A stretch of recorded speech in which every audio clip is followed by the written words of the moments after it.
Mga kaigsunan, ang Pangulo ng Pilipinas, Mayor Rodrigo Roa Duterte.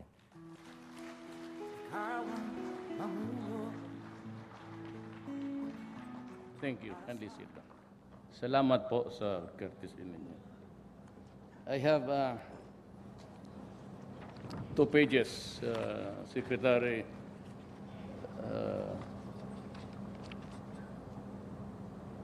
Medyo kulang to. Anyway, I'll just have the acknowledgements. The Cabinet Secretary, our new Cabinet Secretary, Carlo Nograles,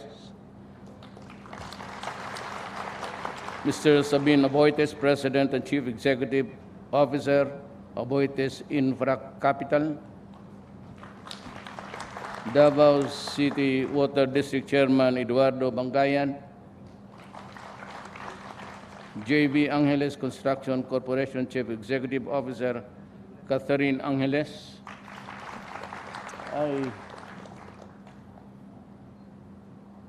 Apo Agua Infrastruktura, Espanyol, President Roman Azanza, Apo Agua Infrastruktura, General Manager Cirilo Almario, fellow workers in government, kita ko si Joel Unad, tribal leader ng Ubo, Manubo Tribe. Buti yan nandito ka. Kasi, you know, the earlier we finish this, itong insurgency, the better for us all. Alam mo, as I have told you, if there is no law and order in this country and there is no stop sa graft and corruption, walang mangyayari sa Pilipinas. Even if you give us, our country, another headway of 10 years, we cannot catch up with the rest of Asia. Kailangan talaga, Joel, datuunad na tapusin natin yung gera dito. Tumulong na kayo kasi anyway, I am honored to be here to formally kick off the construction of the Davao City Bulk Water Supply Project. I remember about 10 years ago, I was looking at the river dito sa Turil. Talomo ba yan? Is it, what river is that? Tayong dalawa, Ed, sinabi mo na yung you have plans of utilizing the surface water at, in another site, situs. I believe we were talking also about the inadequacy of the aquifer sa Dumoy in the years to come. You know, during the ASEAN, we were talking of resources of water. Really, as the fiction writers and scientists would tell us now, that climate change and water is really becoming a harder commodity to secure. At ang sa ASEAN, we were talking about the siltation of the Mekong Delta. It's the biggest rice field in all of the earth. And yet they are very apprehensive about the siltation of a part of the Mekong Delta. It is providing food, rice, carbohydrate, which is very important. But it's also becoming a problem for humankind. So yung water na could no longer be dedicated to the planting of rice. We're talking about it. There's a cry now in everywhere about the climate change, but nobody seems to be compliant with it. I do not see any active advocacy that's really being implemented dito sa ating bayan regarding climate change. And only because there seems also a distorted or fractured setup itong sa climate change, where the big countries, the ones rather that are really spewing a lot of carbon dioxide, kung anong monoxide, and the footprints are everywhere. The carbon footprints can be found everywhere, including Africa. Wala talagang let up because of the population itself. And even Manila does not have a working sewer and sewerage. Lalo na tayo. And that is why I can hardly see any improvement in the quality of life in Manila or maybe in the entire Philippines na wala tayong sewer and sewerage system that is really working.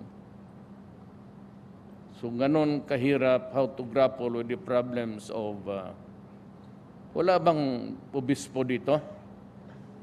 Batukan ko yung mga ulo ninyo. Kayo yan eh.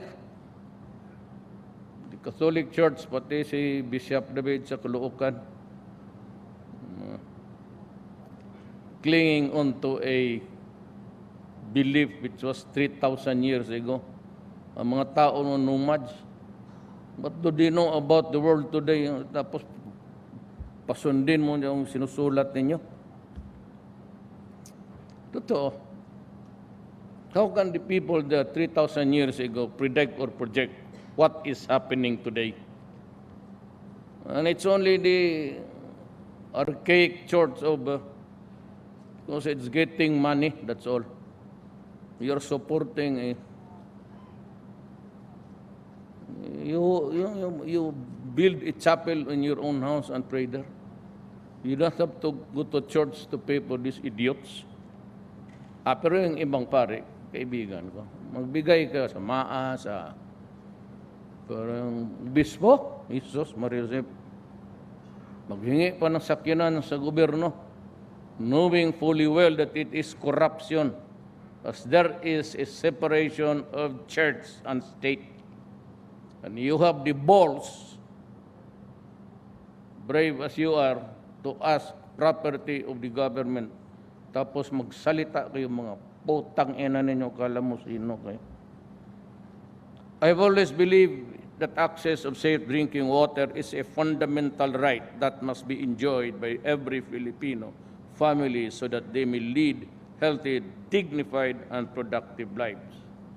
Isipin mo naman kung lahat ng tao walang ligo, lalo minsan magputol kayo ng, you know, I would like to add yung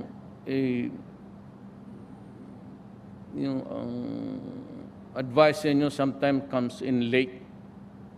Tapos what is really very unsettling for a citizen is that when it turns his faucet on a Monday morning, rushing, isa lang man talaga ang bathroom ng mga bahay natin, papalit-palit. And pag walang tubig, so bad breath na, may muta ka ba, hindi mo malinisan yung ilong mo, pati ears mo, then you go thinking, walang problema sa lalaki. Eh, yung mga babae, ma-discourage tayo. Ma'am, wala ka mong ligo. I believe that you should improve on the, at the very least, it should be about 48 hours in advance. And you must have an understanding with the rest of the networks, communications, TV, radio, to have it announced baski twice, thrice in the morning, ano lang naman yan, and you pay for it if they require. But if they do it out of public service and out of the love of their country and people, never mind about God, leave it to the bishops. You just pray to your own God. I have my own God. It is not the God. I mean, it's not true that I said I do not believe in God. I was answering to an incessant attacks of demonic daw ako. Kasi dyan sa patayan. Whether I really order or not, it is the duty of the soldier and the police to protect their country. And I have announced it when I was in Davao. All of you were here. And when I became president, that I said, I'm going to build a Davao City that is comfortable for you all. And I'm going to kill anybody who would fuck with my city and destroy my daughter or my son to drugs. When I became president, yung mga bishop, when I was campaigning, I was already mouthing it. And I even challenge you in Luneta, let this be a referendum. Yung nang maniwala sa inyo at gusto ng walang patayan at maraming durugista, dyan kayo sa mga religious. Kayo gusto ninyo walang durugista, patay lahat, at wala naman mag-hold up sa iyo, wala naman magsaksak sa iyo, dito kayo sa akin. Sabay tayo sa impyerno. Bishops, do you remember that? Bakit hindi kayo nagkampanya? Instead, the Filipino people gave me same mouth thing, papatayin ko talaga kayo. At anak, bishop ka, magpabili ka ng droga dyan, baski single sa sipag, hindi kita pintulan ng ulo. Walang bishop sa akin. Basta pumasok ka dyan, sirain mo ang Pilipino. Hindi talaga tayo makakaintindihan dyan. Totoo lang. Demonic. Kayo ang demonic dyan. Maya-maya makita ko sa ite yung iba. Bang obispo naman, putang ina niya, nandyan sa, may mga kabit dyan sa NHO, nakatira. Gago kayo. Tapos sa mga madman, paano ako maging madman? May Diyos ako, sabi ko. Nag-away kami. Sabi ko, I do not believe in your stupid God. I have my own God in my estimation. Na hindi nangungulikta ng pera. Kayo, mga barangay captain, di ba ilang beses magreklamo yung mga tao?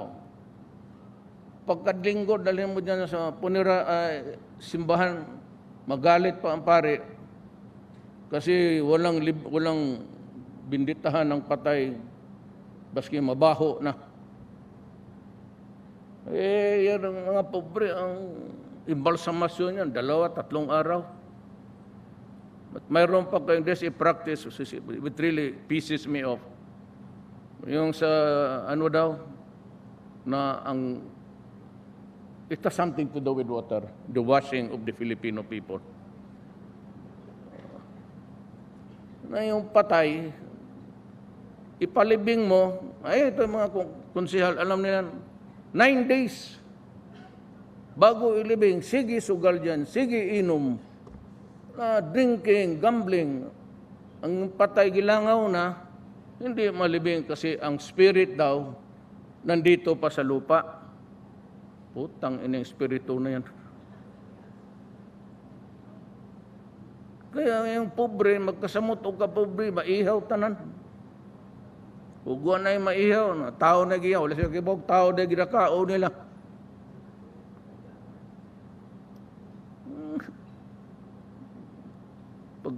Pagka baptism, bayad. Pagminyo, bayad. Pagkamatay, bayad. Ni kolekta simbahan, unang kolekta, napag-ikaduha. Ang ikatulog ng prutas ug saging, ofertory. Nagawa mo ba? Asa nang alamesa mo landing? Dito sa iyang uyab. Utiro na. I'm telling you. David, malam, nagdududang ako, bakit kasi ikot yan ng gabi? Dugi tuloy ako, puta na, sa druga ka.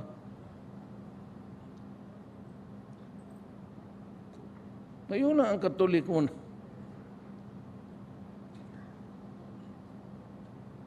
Andiyan ka pa sa tiyan, you are part of the semen of your papa and mama. And when there is conception, mas may kasalanan ka na, the original sin. Putang. Sa may labot na ako sa tsuk-tsak diha din. Tapos pag daw ako, you have to be baptized, you have to... That's all shit. Actually, noon yan. But now, do not dwell on that kind of stupid, that even if you are there as a fetus inside the womb of your mother, you have acquired the original sin, because Adam and Eve kinain yung apple nga gidala ni ahas. Apple sa China, ang lalaki niyan, ibigay kay Eve. Si Eve naman tarantada, kumain. Nagihatag ka na. So it's paradise lost. It's an essay, Paradise Lost. Yun yung,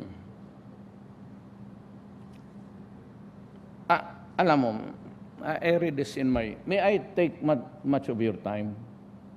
Total, nagpagod na ba ako dito, papunta? Pawis ako. We were there to inaugurate an orphanage, actually. Hindi iningay ng asawa ko. Hindi niya sinasabi. So, I na-realize, I said I had this appointment at 2 o'clock. Yung pala hindi ko nasabihin ko saan. Basta may project siya. So, pagkatapos, sabi ko, ang galing mo Sabi ko, magpa-improve ako ng kwarto pa dito. Sabi mo, magastos. Ngayon pala, kung orphanage, gwapo kayo ang mahusay ka na babae. Pero kung meron kang pera sa orphanage, pero yung kwarto kong sigig tulo, isa ko na lang daw. Totoo. Kaibigan ko, you can come to my house tonight. Puro langkat na ko ng plywood. You know, I in my youth, I've read it somewhere. Hindi ko na malaman, was it second year, what is third year, when I was AB college. There was this about Abu.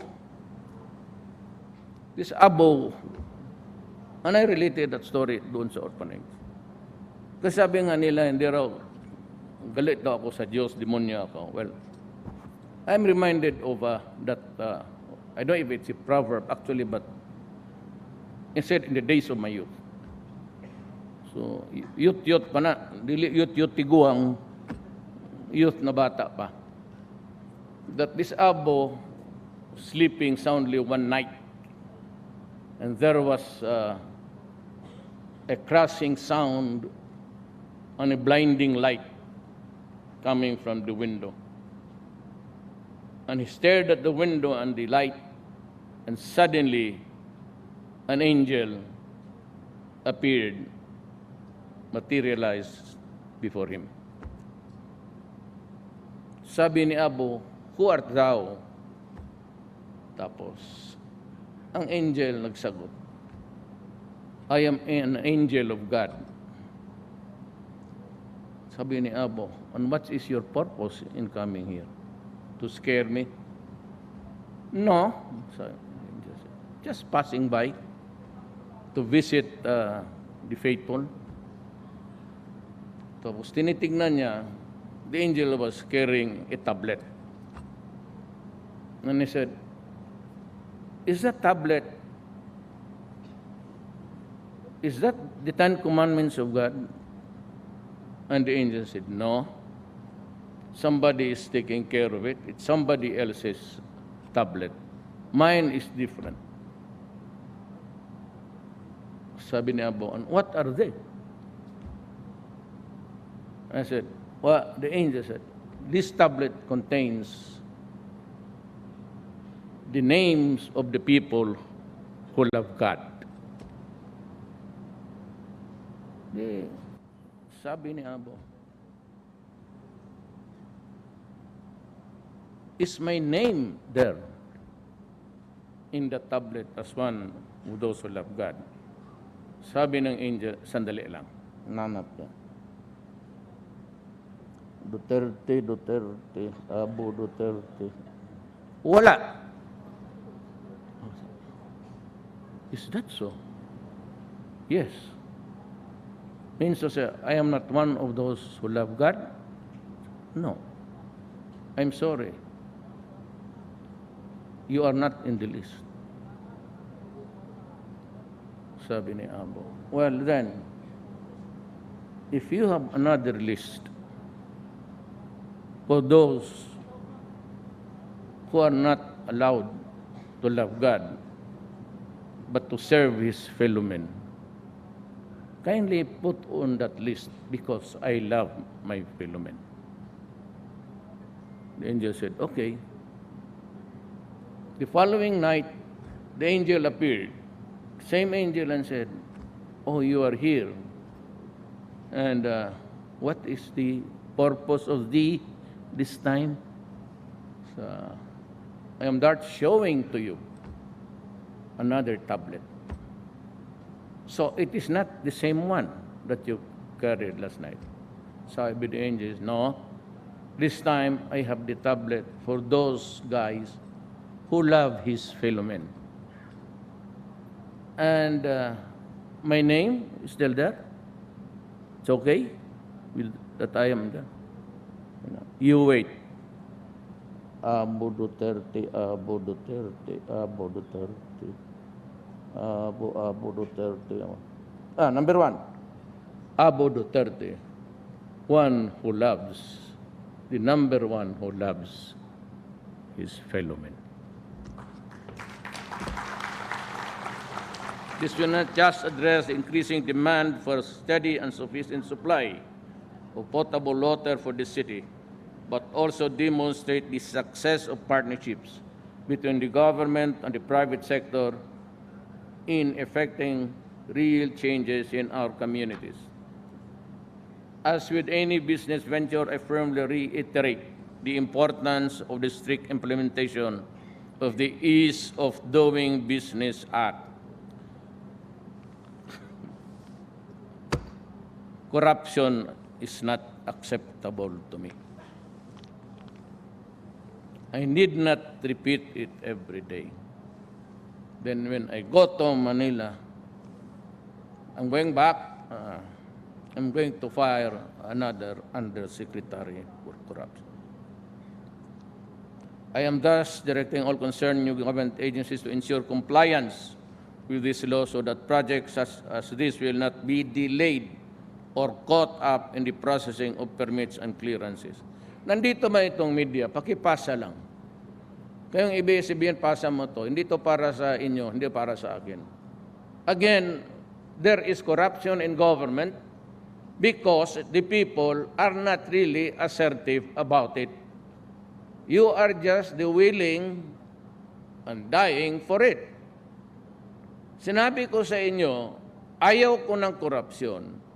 And if there is a corruption, you have access to my office in Pasig, Mindiola, 24 hours. That's what happened doon sa frigate.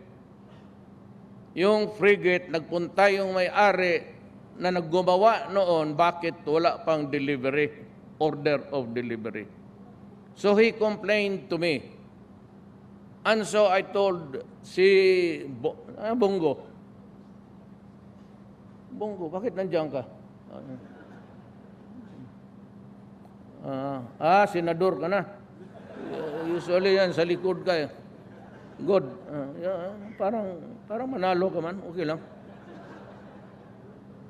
Sabi ko kay Bong, puntahan mo ang legal. Dumating yung note ni Lorenzana, I don't know what happened. Okay, dyan sa Malacanang, hindi lahat tao mo yan. May mga ano yan, panahon pa ni Aquino, panahon pa ni Gloria, panahon pa ni, yung dumaan. Serbisyo sa gobyerno matagal eh. So, meron talagang mga hudas dyan. Na you cannot prevent it altogether because akala nila mga dusay-dusay. So dumating yan doon kay Trillanes pati kay itong Aliano. Itong dalawa, wala nang ginawa kung hindi magnira ng kapuri ng tao nila. I don't know what happened to they were there in a military academy, yung values na nagwala ang mga gago, rebelled against government, at itong napagbigyan dahil naging unpopular si Gloria, nanalo itong si Trillanes, pati ito pagbigyan at akala ng mga tao reformers, only to be such idiots also there.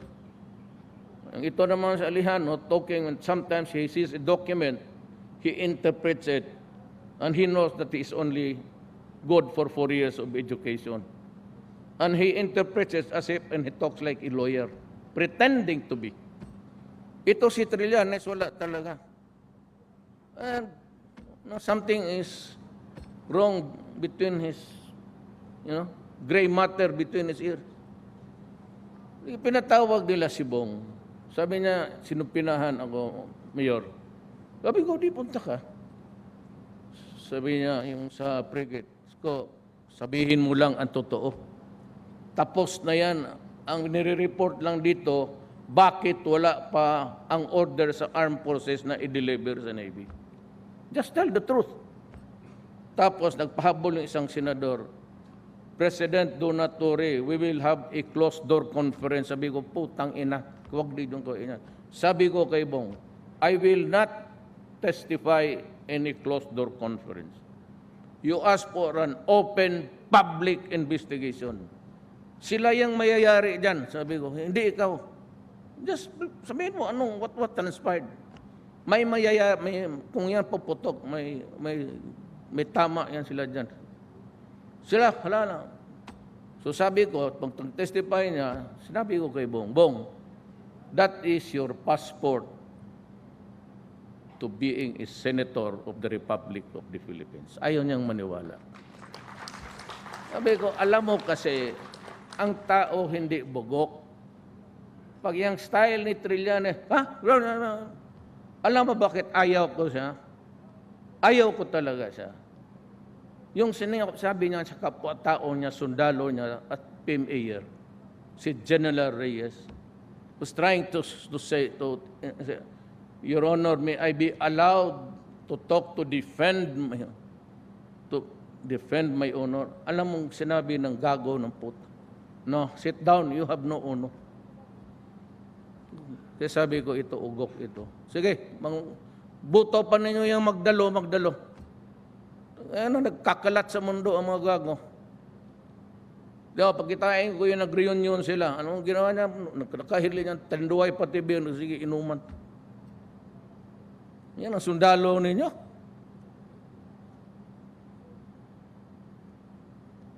Ay, bilib-bilib kasi na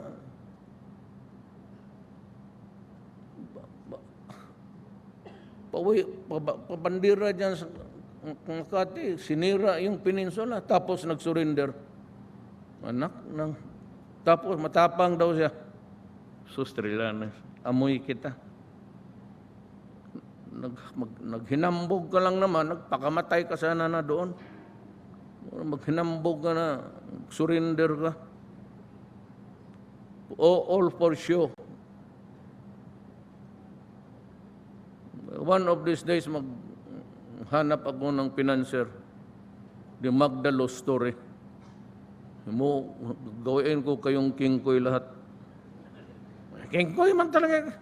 Nag-surrender. The least that you can do is nagpakamatay ka. Talaga. And here comes si Boko, a graduate of the PMA, Kasi may isang araw yan eh. Mesa-mesa, isang araw yan na walang hinto. Hanggang patayan yan. Trillanes was in his father was holding office in the PMA Baguio. And the mother was, we are looking into the paper, you know that. We're investigating quietly. Yung mga deal sa panahon ng tatay, pati yung involved yung nanay. And he can be very sure na lalabas lahat yan. So, sabi nung isang nakatapos na, was assigned there.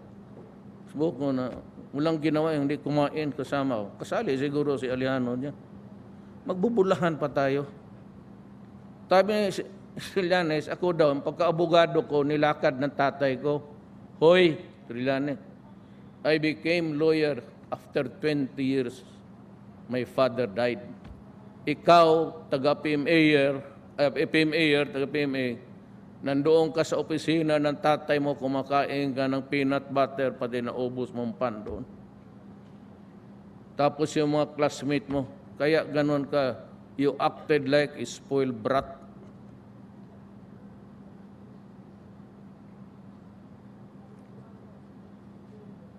Kaya leksyon niya, people of the Philippines, sige, sunod pa ka ng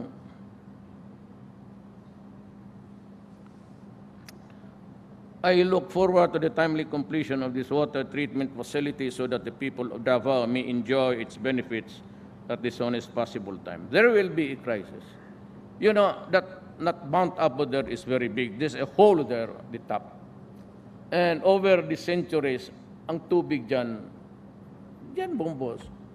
Even masabihin mo lang at 1 day per week, puno na yung aquifer dito, but I think it's a one large aquifer inside that, yung sa underground ng Mount Apo.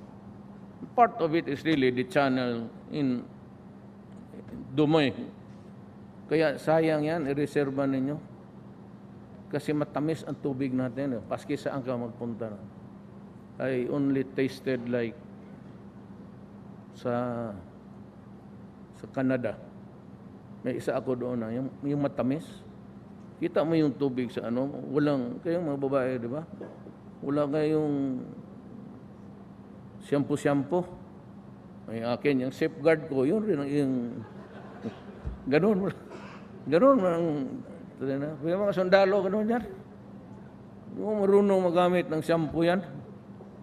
Diretso hanggang ngayon, hindi talaga nawala sa akin. Kaya ako nasunog ito, kasi sige man ako sa kampo, ikot na ako ng ikot. But you know, as you grow old, yung pigmentation, so nasunog, nag-itim. Itong mga, tignan mo talaga ang simbahan, pati oposisyon. Ang binabantayan, yung puwit ko, kulunos ko po yung bunganga ko, pati yung changes ng mukha ko. Kasi nga naman, kung may kidney ka, diabetes, nagadialysis ka, dito yung ganon. So sabi nila na si Duterte may kidney problem na yan kasi maitim. Ako naman, sabi, bakit maitim? Mayor man tawag sa akin, Mayor, bakit maitim yan? Ewan ko. Sabi nung, siguro, alam mo Mayor, pagka matanda ka na, vulnerable masyado ang sunog. So hinayaan ko lang, nagpunta pa ako ng Jordan. Kaya, ikaw sunod, magdikit ka sa akin, yung aid ko. Bago mo yung aid ko, palit kayo buong, wala lang man akong cup, wala akong payong.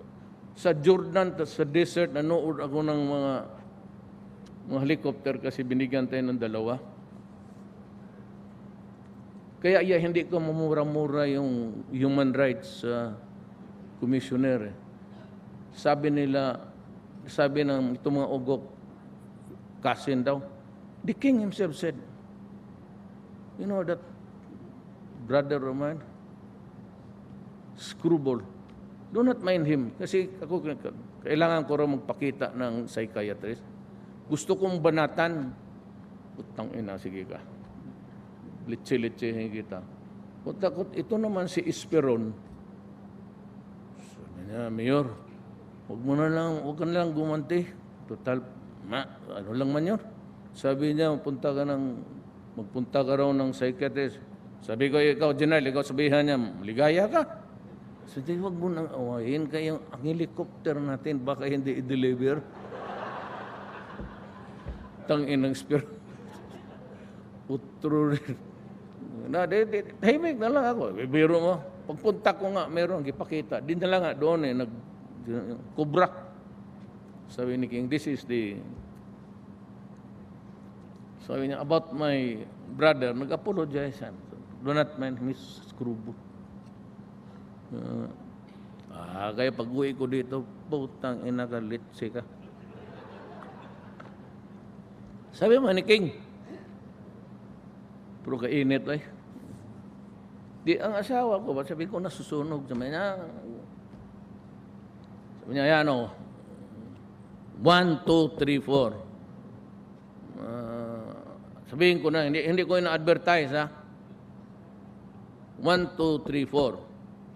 Yan. 5. So 1. Katapos na namos ka. 2. Tapos 3. 4. 5. Kumplituhin mo yan, gabi-gabi. Tapos paglabas ko, lalo na napakali ako doon dyan, nag-itim lalo. Sabi ka agad ng mga putang ina. Si Duterte may kidney na yan, cancer of the kidney, kita mo. Kaya ang cancer ng mag-itim yung indication, one of the sa moto sabi ni Maria Sison, utro ring hematyon, dying. Duterte has cancer sa kulon. Giamoy ko yung lubot ko. Okay pa man. No extraordinary smell of decay. Cancer is decay. Sabi ko, pareho man ang bango. Okay. Tingnan mo, kung ano-ano na lang speculate on my death, na ako kuno may cancer, may tayo. Takita mo, sila yung maunang mamatay, tignan mo. Posta kayo. Sila yung unang mamatay. Yung nakaano lang na... So, if you are that desperate to be president, why do you have to dwell on such issue as yung kamatayan ng tao? After all, sino bang mag-akala na mamatay? Nahulog lang bigla. O di patay. Di biyuda. Do not speculate on life. Ako wala akong illusions. Anytime ako, tapos na ako. Dumating na ako sa apex. Wala na. No more mountains to climb. No more challenges to meet. Wala na. No more. To our private partners, let me assure you of this administration's full support as long as you conduct your business with the welfare of the people in mind. Let the success of this project inspire us to work together in making Davao City and the rest of the country a better place to live in. I urge you to join me in this task, not just for ourselves. What you're doing now is for the next generation. Generation kami yung Ken Angeles. Part of the... Para magtanong ka ng... ako, 73 years old. Magtanong ka sa akin, kumusta? Wala kang sakit? Luko-luko ka man pala. Sinong 73 dito walang sakit? Yung ingrown ko lang ngayon, gahubag na Tama? Wala akong medyas kasi yung ingrown ko, masakit yan. Ang ingrown ko, yan di gahubag. Kasi lumabas pa ako, dapat talaga yan, regular. Kayo bang mga anak ninyo, sinabi sa akin noon, huwag kang magpa-pedicure. Kasi magpa-pedicure ka, totoo, problema na. lifetime na yan. Dito lang, kaya ang anak ko, ginagwardyahan ko talaga. Kasi once you tinker with the sides, pedicure, patay na.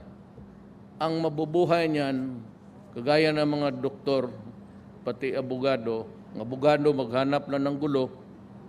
Sige, sino nag-away dyan ngayon? Doktor naman, ayawan ko, doktor yun ba? Pero, saka pare, kasi ang pare, sana maraming mamatay bukas. Hindi data.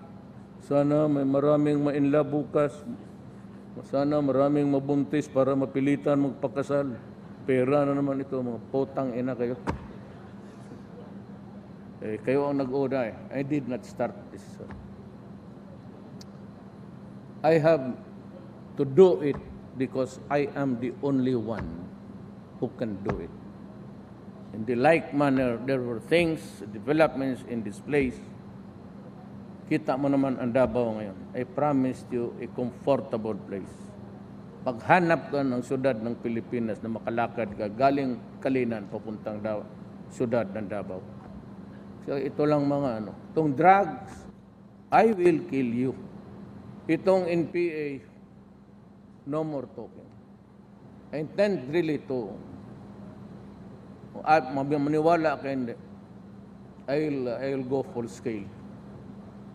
Full scale ako. And I will tell the soldiers.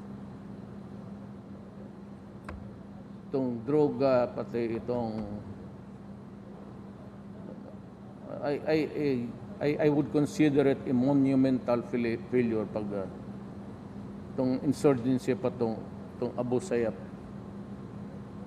Itong Abu Sayyaf talagang, there was this explosion, I think the other day in Pakistan. 40 people died. This is a brutal war.